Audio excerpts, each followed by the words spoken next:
রাজ্যের ভয়াবহ বন্যা পরিস্থিতির পরেও এমজিএন রেগা প্রকল্পে নিযুক্ত কর্মচারীদের ৫% বেতন ভাতা বৃদ্ধি করেছে রাজ্য সরকার। এমজিএন রেগা কর্মচারীদের দুঃখ কিছুটা লাঘব করতে সরকারের এই মানবিক দৃষ্টিভঙ্গির সিদ্ধান্তে খুশি রেগা কর্মচারীরা।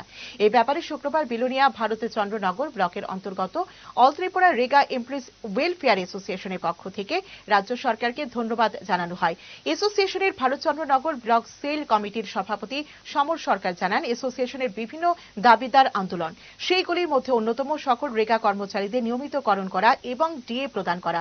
পুজো উপলক্ষে রাজ্য সরকার রাজ্যের সকল এমজিএন রেগা কর্মচারীদের পুজো অ্যাডভান্স প্রদান করা ইত্যাদি। সব কর্মচারীদের কিন্তু অ্যাডভান্স দেওয়া হয়েছে, কিন্তু আমরা জাস্ট একবারই পেয়েছি এই সরকার আমলে, কিন্তু এরপর থেকে আমরা কিন্তু আর পাইনি, প্লাস এবারও পাইনি। যাতে সরকারের প্রতি একটু দৃষ্টি আকর্ষণ করছি, যাতে আমাদের অ্যাডভান্সটা যেহেতু পূজা পারপাস দিলে আমরা সবাই কিন্তু একটু উপকৃত হব। প্লাস আরও একটা পয়েন্ট আছে, যেমন সরকারি এমপ্লয়ি রিটায়ারমেন্টে গেলে তাদের একটা ব্যবস্থা থাকে, কিন্তু আমাদের কিন্তু কোনো কিছু নেই।